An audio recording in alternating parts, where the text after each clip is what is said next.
Family Creeps presents Quarantine Horror Stories, Episode 3, the finale. I think my husband is a serial killer. Written by The Dark Diggler. Narrated by The Dark Diggler. I sat and stared at the wall in my bedroom. Another night, Felix is working, or God knows what he's doing. The audio recording played in my head like an annoying song that gets stuck. With all the thinking, I only came up with one more question. Well, actually, not more than one question, but a whole bunch of questions and answers. Did Felix really kill his own father? Did Felix kill his childhood doctor? Can my husband, the man I fell in love with, the father of my children, be a homicidal killer? I felt numb. I need to snap out of it and come up with a plan. I needed proof, rock-hard evidence before I confront my husband about this. I speculate that whatever he did with the victims, it's being done in his lair of chaos. He must have a secret way in or just waiting for me to go to sleep. I needed to get in there and find a place to hide. Wait for him to come home and actually witness him doing what I hope he's not doing. I looked at my phone. It was 3:14 a.m. Felix wasn't home yet. Or maybe he was, and he's in the middle of dismembering a body right now. Eventually, I drifted off to sleep. I had lucid dreams of floating body parts and blood. When I awoke, my body was wet, sheets drenched in sweat. I jumped out of bed, dried off, and hurried downstairs. "Hey, sleepyhead," Felix said as he was holding the pot of coffee. He poured 2 cups and put one of the cups in front of me. He kissed me softly on my cheek. "How did you sleep, babe?" I slept okay," I stuttered softly. "What's wrong, babe? You seem off this morning." "Oh, nothing at all. So, what time did you come home?" "Last night," I asked, trying to sound as casual as possible. "Oh, it was late, and I wanted to finish up some work I have to submit today. So I just stayed in the man cave. I didn't want to wake you." Felix walked over and kissed my forehead, softly and slow. I can tell he was in a great mood. I didn't want to draw any attention to myself or seemed weird, so I did my best acting job. I stood up and gave him a huge hug and whispered in his ear, "I love you. I love you more, baby. Don't wait up. It's going to be another long night." He grabbed a piece of toast, took a few more sips of his coffee, grabbed his briefcase, and walked out the door. I came up with a plan. One way or the other, I was going to get proof. I waited a few hours, picked up my cell phone, and dialed Felix's number. Surprisingly, he picked up on the 3rd ring. "Hey, babe, what's up?" "Oh, sweetie, I won't take up much of your time. I'm really concerned about my mother during this quarantine. I'm taking the boys over there and stay for a couple of days." "Okay, Shelly, just be safe and make sure you keep far distance from your mom." "I will, don't worry. I'll call you later tonight. I love you. I love you too, Shelly." I put the phone down, gently, and called out to the boys to pack a bag. We were going to Grandma's. They were ecstatic and began to tear up the stairs to get packed. Visiting Grandma is always a good time for the boys. Most importantly, I'll have them out of the house and away. As I confront Felix, if things get crazy, I know that they are out of the house and safe. My plan was simple. Drop the boys off. I know Mom would ask me why I'm not staying. I'll tell her Felix has been working so hard and I want some alone time with him. She would totally go for it. She loves Felix to death. I paused for a minute and thought what my mother would say if she discovered her son-in-law is the Cape Town castrator. It'll probably break her heart. I snapped back to my original thoughts. After I take the kids, I will find a hiding spot in his secret cave and wait. It was a solid plan. What I didn't know is what would I do if what I feared turned out to be true.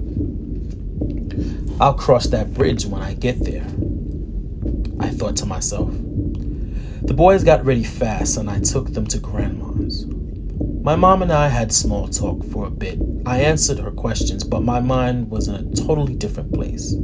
My mother made her world-famous beef stew. I ate, but I wasn't hungry. I forced the food down so my mother wouldn't suspect anything. After dinner, I said my goodbyes and kissed and hugged the boys, extra tight. On my way home, I actually prayed that my husband was just screwing another woman behind my back rather than killing people. I got home fast, headed straight to the man cave. I noticed that the secret entrance was slightly open. Did Felix get sloppy? It didn't matter at this point. I want in, and I need to get in. I snooped around and found a small nook in between the cabinet and the L-shaped wall. It was perfect. I was small enough to fit and not be seen, and I could see everything from my vantage point. I got comfortable and waited. A couple of hours went past and I woke up with a pain in my left side of my neck. I took a mental note. Sleeping against a file cabinet and a wall is a bad idea. I heard a large thump coming from the big metal door. My heart skipped a beat. My eyes grew wide and the pain in my neck disappeared. My adrenaline flowed through my body freely now. I squatted down even more. I tried to get as small as possible. The light flickered on and illuminated the whole room. Felix came down holding a large plastic bag. It was clear to me that it was a body wrapped in a garbage bag. He dumped the bag on the floor. He ripped open the top of the bag and a head popped out. From my point of view, I couldn't see the face, just the top of the head. Felix went to his desk and pulled out a syringe which already had a liquid inside. He pulled the cap off the syringe with his teeth and violently plunged the needle into this person's neck. Felix sat back and waited. Within a few minutes, the man shook to life and gasped for air. He was very disorientated. When the man gasped for air, it scared the hell out of me. I put my hands over my mouth to prevent myself from screaming. Ah, there you go. I want you up and alert for what I have planned for you, Felix said with an evil grin on his face. The man began to scream and Felix quickly duct taped his mouth. We want to make this a quiet affair. Felix grabbed the man and dragged him into the end of the room. The man was crying and sweating. I got a good look at the man's face. He was a white man. I would say he was in his late 40s. Balding, dark brown eyes, clean-faced man. I'm assuming he was chubby from the features of the man's face. The man's face was a chubby, round-looking face. What stood out the most to me was his eyes. The total fear and despair in this man's eyes almost brought me to tears. It seemed like a scene out of a B-level slasher movie. Felix got to the end of the room and took one of the pictures down from the wall. Then he moved the piece of the wall which revealed a small red button. Felix pushed the button and the wall shook a bit. A couple of chips of dust fell off from the top and the wall began to slide to the right. Oh my God, I thought, he has another room. Come on, friend. I have your surprise in here. Felix grabbed the man and dragged him into the dark room. I got up from my hiding place and walked slowly to the entrance of the other room. I looked and saw a short hallway which led to another room. Felix had turned the light on in that room and I saw an operating table and a side table with all sorts of instruments, scalpels and knives. I took a step back. I have to see this man. I have to stop Felix from killing this man. Can I turn my husband into the police? I'm not sure, but I know I can stop him from killing this man. I swallowed heavy, wiped my forehead, and began to run through the small hallway and into the room. Hey, babe, it took you long enough to come in, Felix said very lightheartedly. All I could muster was a, huh? I was waiting for you to come in. Felix, you can't do this. You have to let him go. Your killing is over. I love you, but I can't let you kill another person. I stood tall, trying not to show my fear. Come over here, baby. Let me show you something. Felix reached out for my hand. I pulled away as if I touched something hot. Please, baby. I'm not going to hurt you. Felix raised his hands in the air in a non-combative way. I raised my eyebrows and stared in his eyes. Despite him having a man tied up in a secret room in our home, I trusted my husband for some strange reason. I knew he wouldn't hurt me. Please, babe. This will all make sense if you would just look at what I have to show you. I walked over slowly to him. He grabbed my hand gently and walked me over to a laptop sitting on a small desk in the corner of the room. He flipped the laptop up and he clicked on a file. A video popped up on the screen. It appeared to be a little girl's room. Within a few seconds, a small girl entered the room. She looked to be maybe 8 to 10 years old, long blonde hair, which was done in pigtails. She was wearing a Mickey Mouse t-shirt and shorts. They looked like pajamas. I assumed because it appeared in the clip that she was getting ready for bedtime. The little girl crawled into bed and grabbed a small bear from the foot of the bed. She rolled on her side, facing the camera. I got a close look at the little girl's face. She looked terrified. A few minutes later, a short, portly-looking man walked into the room. He immediately made eye contact with the camera. It was the same man my husband had tied up before us now. The man walked slowly over to the young girl. He sat next to her and gently moved her hair from the side of her face. The girl jumped when his hand touched her face.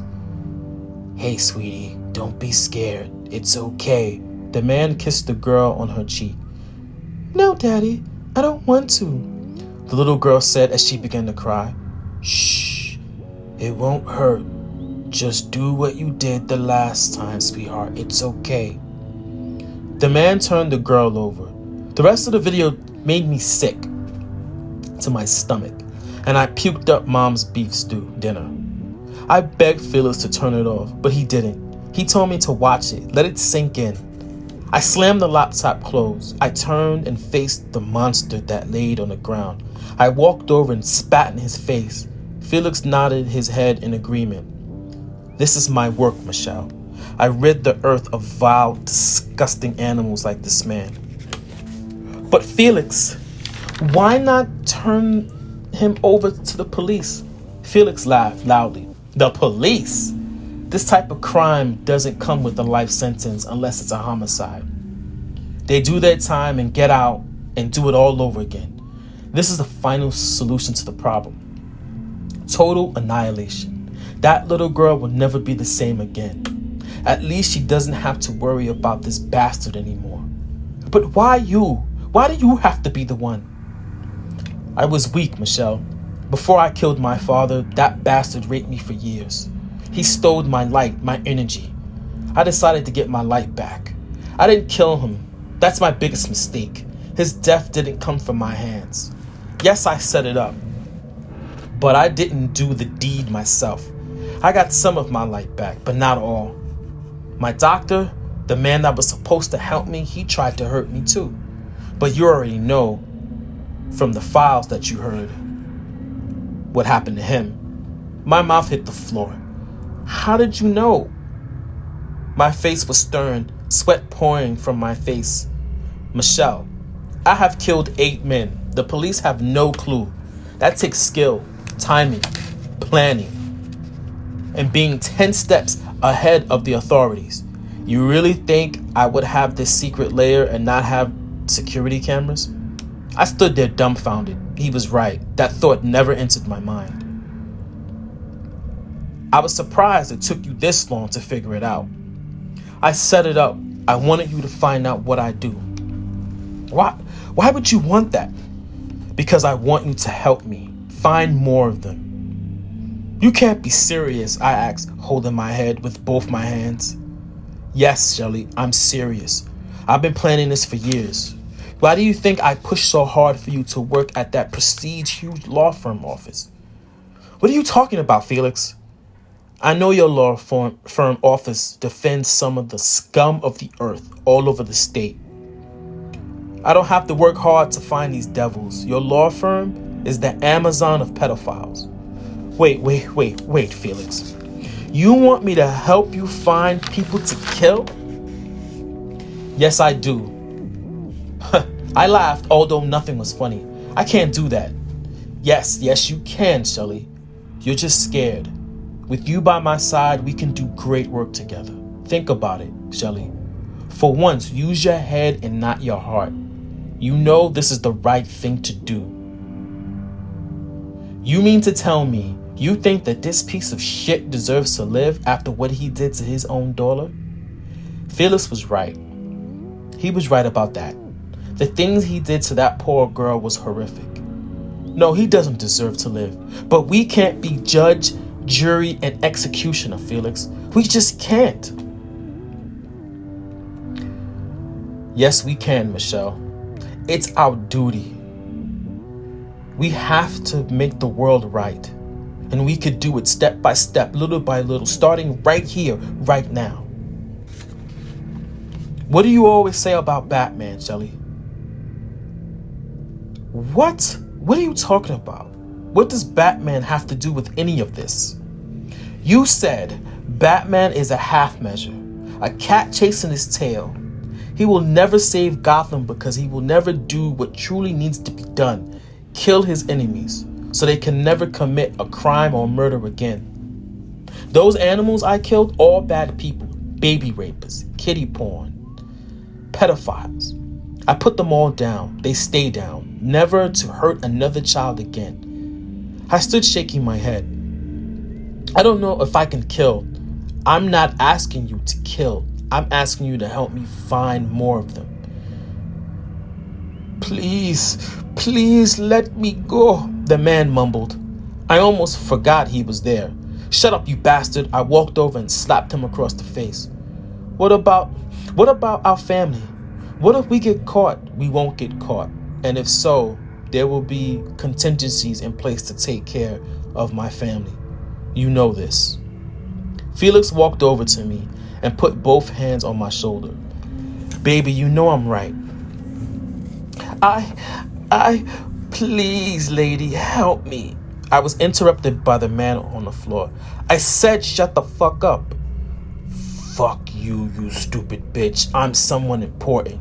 You kill me, you'll have a whole shit show on your hands. She liked it. She loves me, and I love her. You don't understand the bond between a father and a daughter, you stupid bitch. His words was cut short when I wrapped my arm around his neck and put him in a chokehold. Shut up, damn it, just shut up. The man convulsed in my arm and gasped for air. In my mind, his gasping was an attempt to keep talking. I just wanted him to be quiet. He began to drool and spit. I held on until his body went limp and he finally shut up. I stood up and realized what I had done. Felix stepped to the man, put his fingers on his neck to check his pulse. No pulse. He's dead, Michelle. I felt nothing. Felix hugged me and I hugged him back. You see? One less scumbag in the world. Felix was right. This man was evil. Pure evil.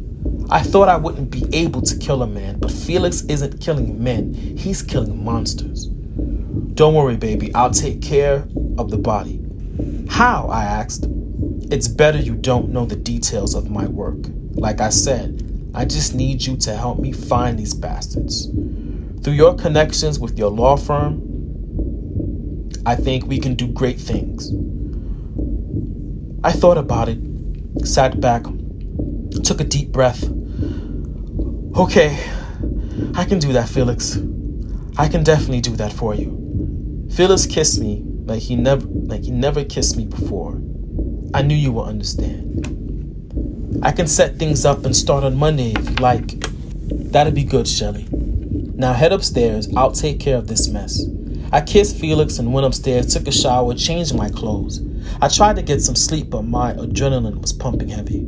I felt so alive. We did a good thing. No, a great thing. That little girl is safe because of us. Yes, I thought to myself, my husband and I are going to make a difference. Not by talking or protesting or writing a petition or voting on a stupid law. We're going to make a difference by taking action. And I mean real action. My husband is the Cape Town castrator.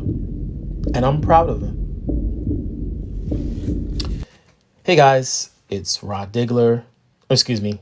I'm sorry. That's my other name. It's the Dark Diggler. We finally wrapped up that the series of my husband is a serial killer. I'm sorry it took so long, but I had started the channel during quarantine, so I wasn't working. And then I went back to work, and work got super crazy. So I had to finish up some things at work. I had to get my scheduling down packed, and now I'm back. I'm writing a bunch of stories, and I'm going to start dropping the narrations again weekly, like I was doing before. Hope you guys like the narration. There's more to come. I'm also going to be reading some stuff off of Reddit. I'm going to find some interesting stories off of Reddit. I'm going to be reading those as well. I'm going to start dropping stories once a week. I'll try to do twice a week, but definitely once a week for you guys. Thank you so much for listening. Like, subscribe, share if you find anyone or you got some friends that like scary stories like this. And I will see you guys in the next video. Stay creepy.